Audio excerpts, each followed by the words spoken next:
ચંદી પડવોના તહેવારને લગતી મીઠાઈઓમાં વપરાતા માવાની ગુણવત્તાની તપાસ કરવા માટે સુરત મહાનગરપાલિકાનું ફૂડ વિભાગ સક્રિય બન્યું છે. લોકોના આરોગ્ય સાથે ચેડા ન થાય તે માટે શહેરભરમાં વ્યાપક તપાસ અભિયાન ચલાવવામાં આવ્યું છે, જેમાં 15 સંસ્થાઓમાંથી દૂધના માવાના 19 નમૂના લેવામાં આવ્યા છે. ચંદી પડવાને પગલે મીઠાઈઓમાં વપરાતા માવાની ગુણવત્તા તપાસવા ફૂડ વિભાગે 19 નમૂના લીધા છે. આ તપાસ અભિયાનનું નેતૃત્વ આરોગ્ય અધિકારીઓ અને ફૂડ સેફ્ટી ઓફિસરો દ્વારા કરવામાં આવ્યું હતું.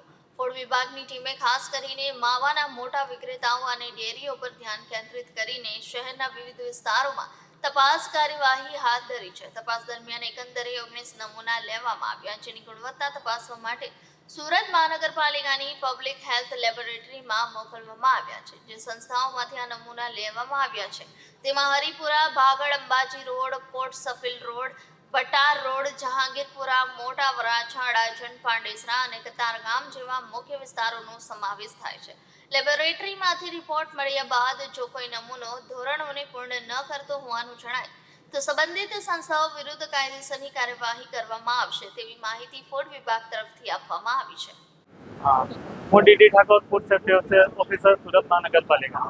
આગામી ચંદી પડવાના તહેવાર નિમિત્તે આરોગ્ય અધિકારી શ્રી અને ડેરીના ઓફિસર સાહેબ શ્રી તથા deputy commissioner health and hospital સાહેબ શ્રીની સૂચના અન્વયે સુરત મહાનગરપાલિકામાં વિસ્તારમાં આવેલી મીઠાઈઓની દુકાનો કે જ્યાં ઘારીનું ઉત્પાદન કરવામાં આવે છે અને વેચાણ કરવામાં આવે છે તે સંસ્થાઓની આજરોજ તપાસણી કરવા અંગેની કાર્યવાહી ચાલી રહી છે. સદર સંસ્થાઓમાંથી ઘારીના નમૂના લઈ પૃથ્થકરણ અર્થે પબ્લિક હેલ્થ લેબોરેટરી સુરત મહાનગરપાલિકા પ્રત્યે મોકલી આપવામાં આવશે અને જેનો પૃથ્થકરણ અહેવાલ આવ્યો છે આગળની કાર્યવાહી કરવામાં આવશે.